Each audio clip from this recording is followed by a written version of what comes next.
The containment field flickered with an unholy crimson light as the summoning circle completed its final rotation. Noah stepped back from the ancient symbols he'd carved into the metal floor of his research station, his breath forming small clouds in the suddenly frigid air. For 3 years, he'd studied the forbidden texts recovered from the Zeta-9 expedition, the ones that spoke of entities beyond the veil of reality, beings that existed in the spaces between dimensions. The air itself seemed to tear open, and through the rift stepped something that defied human comprehension. She took the form that mortals could perceive, a woman of impossible beauty and terrible power, her skin the color of midnight, her eyes burning with the light of dying stars. Horns curved elegantly from her temples, and wings of shadow spread behind her, blotting out the sterile white walls of the laboratory. "I am Azraketh," her voice resonated through the chamber, speaking directly into Noah's mind. "The demon goddess of the seventh circle, breaker of worlds, devourer of hope. You have summoned me, mortal. For your audacity, I shall grant you 3 wishes before I claim your eternal soul." Noah didn't flinch. He'd prepared for this moment for years. "I accept your terms." Azraketh smiled, revealing teeth that seemed too sharp, too numerous. In 10,000 years she had answered countless summonings. Humans always wished for the same things: power, wealth, immortality, revenge. Their desires were predictable, their souls easily claimed. This one would be no different. "Speak your first wish, Noah Chen of Earth." Noah pulled out a data pad, his fingers steady despite the reality-warping presence before him. "My first wish is this. I wish for you to experience completely and fully the entire spectrum of human suffering that has occurred throughout our species' history.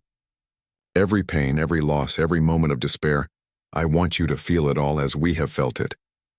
The demon goddess's smile faltered. "What?" The word came out as a whisper, confusion flickering across her ageless features. "You heard me," Noah said, his voice calm but firm. "Humanity has endured approximately 300,000 years of existence. We've felt pain you cannot imagine, not because we're weak, but because we continue anyway. I want you to understand what we are, what we've survived, what we've overcome."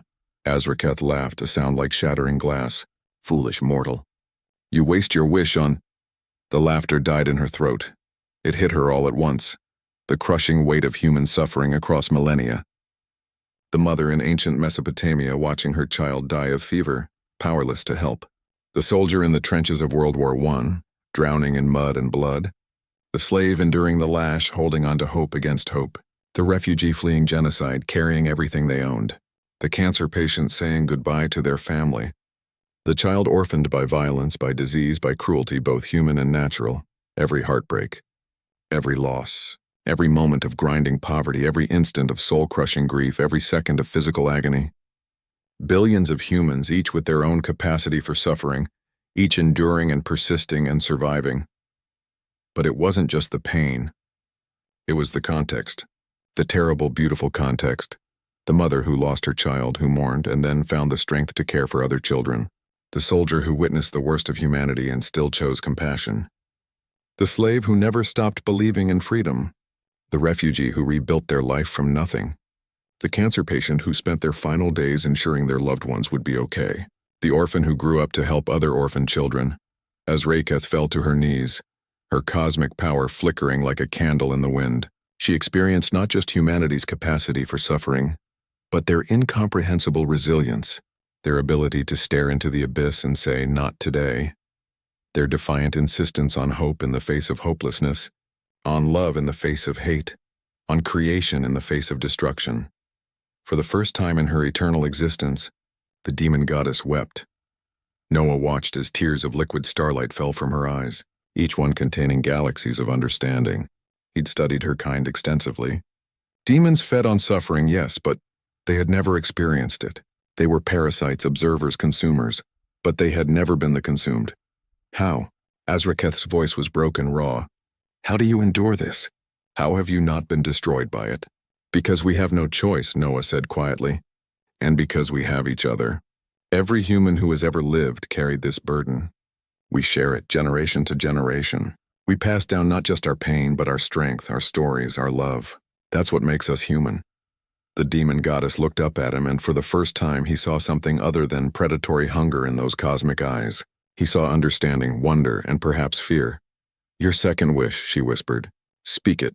Noah consulted his datapad again. "My second wish is for you to experience the entire spectrum of human joy, love, and triumph. Every moment of connection, every act of selfless kindness, every achievement won against impossible odds. I want you to feel our happiness as deeply as you just felt our pain." "No," Azraketh breathed. "Please," but the wish was already granted. It overwhelmed her like a supernova, the first laugh of a newborn baby, the touch of a lover's hand after years of loneliness, the scientist's eureka moment after decades of failure, the artist completing their masterpiece, the athlete achieving their dream, the parent watching their child succeed, the friend showing up in a moment of crisis, the stranger offering kindness with no expectation of reward, the small joys, morning coffee, a good book, a pet's unconditional love, laughter with friends, the perfect sunset, a warm bed on a cold night, solving a puzzle, learning something new, dancing, singing, creating, discovering, and the profound joys falling in love, making peace after conflict, forgiving and being forgiven, the birth of a child, recovery from illness, escape from oppression, achieving a dream deferred, finding purpose, belonging, home, billions of moments across 300,000 years, each one a small victory against the darkness, each one a declaration that existence was worth the pain. Azraketh understood now. Humans weren't strong despite their suffering. They were strong because of it. They had earned every joy through surviving every sorrow. Their happiness was precious because they knew its opposite so intimately. When the vision finally faded, the demon goddess remained on her knees, transformed. She looked at Noah with something approaching reverence. "You have 2 wishes remaining," she said softly, "but I suspect your third will unmake me completely." Noah smiled then, and it was gentle. "My third wish is simple.